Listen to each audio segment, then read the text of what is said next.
Hi, Yijao Martins, licensed marriage and family therapist, couple therapist. Today I have something very serious and something really light for you. I will start with the serious topic. I was at a consultation, professional consultation the other day and talking with my team about clients. So for those of you who are not in the mental health field and you don't know what a consultation is, let me tell you.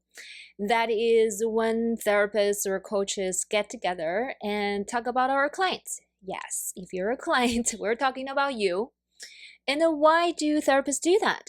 So when therapists are not licensed, we tend to undergo supervision. So we are required to be in supervision groups where we report to our supervisors about our clients, our caseload, and how clients are progressing, where we got stuck.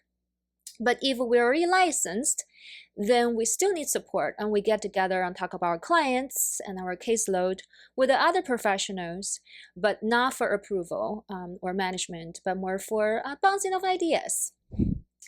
But the reality is, when I'm at consultation the other day, I noticed a lot of therapist parts get together and talk about clients. What are those parts? Mostly the fixer part, the part that want to fix other people to stay away from our own pain. Oh, that's a harsh reality that I'm disclosing to you.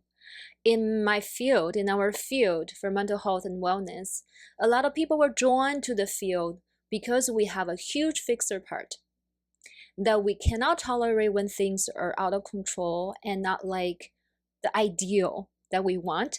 So we wanted to fix it. Just like doctors and engineers, we want to solve the problem so things will be perfect and okay. And as if you listen to my videos and watch my videos before, you probably know this. Underneath the fixer part is the vulnerable part, painful part that want to be heard and understood. And the fixer part is a protector, a protective part that we developed early on to shift our energy and attention away from this painful part so we can have control over other aspects of our life or other people's lives, so we don't need to look at this painful little thing. So that's what I saw in the consultation. Tons of therapists sit around over Zoom, activated in their fixer part and trying to fix this client who's on the spectrum with ADHD and solve the problem, and really got stuck with the intellectualization, which is also a defensive part, and forget to see the client as a human being, as a person, as a whole. That the client was trying to mask to fit into a neurotypical world and suffering, depressed, and really wanted to unmask in front of the therapist and find ways to be authentic, be whole, and be supported. I'm not here to pass judgment. I know I've been there. I have a fixer part myself. I've definitely been there trying to fix my clients' self problems in my life. And everybody go through the developmental stages. Therapists do too. And we're drawn to this profession in some way to heal what's inside of us that's not being healed. But unfortunately, we tend to get hijacked by this fixer part and focus on our clients' problems, so we conveniently stay away from what's hurting us and the part of us needs to be healed. I know this is rough to hear.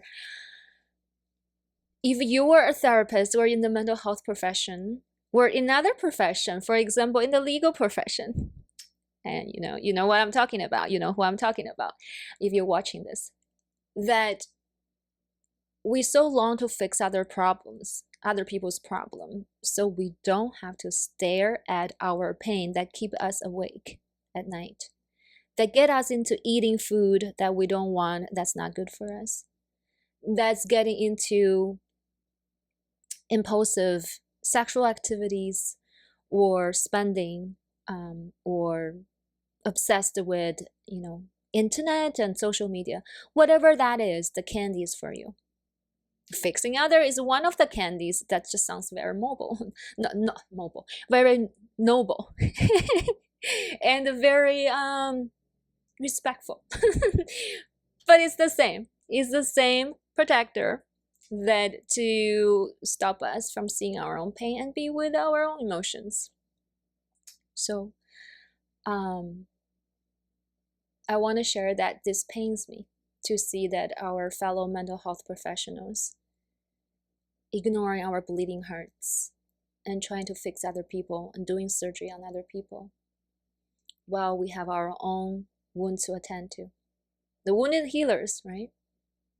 But let's not stay in the wounds and trying to fix other people's wounds without even being aware of our own.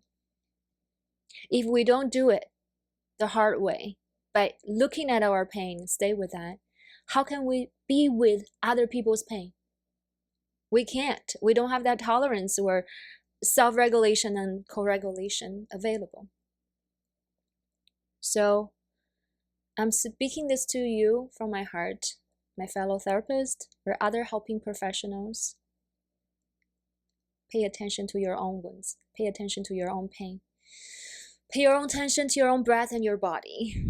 And stay out of other people's problems and respect them for who they are and honor their wishes. So that's something heavy. Let's brush that off. And I want to share something light with you. A joke, you may say, but don't take it personally. Therapists can be funny too. You know, I took improv classes and I actually very much into psychodrama. So here's the story. It was with my twins holding hands after school, waiting for the traffic light on one of the major roads, and it's very busy. And then my child with ADHD pressed the button, and here it comes. Wait. Very deep, very masculine voice. And being, you know, with some ADHD, they keep touching that button, go, wait, wait, wait, wait. And I got overstimulated. I asked them to stop because it really bothers me. And then another child of mine saying, Mom, if the voice that's telling you to wait is a female therapist, what would the voice say? They later answered by themselves. They would say, please wait. And then we started this whole brainstorming about different prompts and options for this waiting light, the button. Instead of just one button you press and say wait, sounds pretty aggressive and impatient actually. Really increase my anxiety and make me feel irritable. We thought there could be many options. So here are the options. If you want a somatic psychotherapist or body worker or healer talk to you, press 1. There will be, take a deep breath and notice how you're feeling in your body right now. Use this moment to stay with you and the essence of you, and notice what's far away from you, the view, maybe the mountains, the birds. And notice your breath and take a deep breath in and feel your feet. Do you like that one? Okay. So, 2. If you are really into parts work and you want an IFS, internal family therapist, to talk to you at a traffic light, press 2. Beep. Notice what part of you get activated by staying here and waiting for the traffic to stop for you while you're in a rush to go somewhere. And notice what happens if I ask you to wait and stop. Is there any part of you get activated? Okay, so if you do have a part that got activated, roll your eyes and say whatever, then press 3. That is for those who have a part that's oppositional and don't like people to tell them what to do. So the prompt for you is, hold your breath and don't breathe for the next whatever seconds or minutes until the light changes color. I dare you. Okay. And then we also talk about what if you want a nurturing mother who really just mother you and nag you. You can press 4. And if you really lack a protective father for your safety, press 5. And if you have ADHD symptoms, you know what to do. You can press 431505052. And if you're on the autistic spectrum, please press 6 really hard and firmly, and then you can hear the soft, gentle sound of the ocean. Or you can have an option of no sound. Okay, I hope you don't take it personally. I'm not making the joke to make fun of you. My therapist friends were friends who are interested in wellness and growth. This is just a joke my children and I came up with while waiting for the light. And we really hope that this being heard by someone and changed our light weighting system into multi-prong and more options, and to meet our neurodiverse needs and to entertain us and bring some playfulness and light in our life while waiting for the traffic light. Until next week. Bye.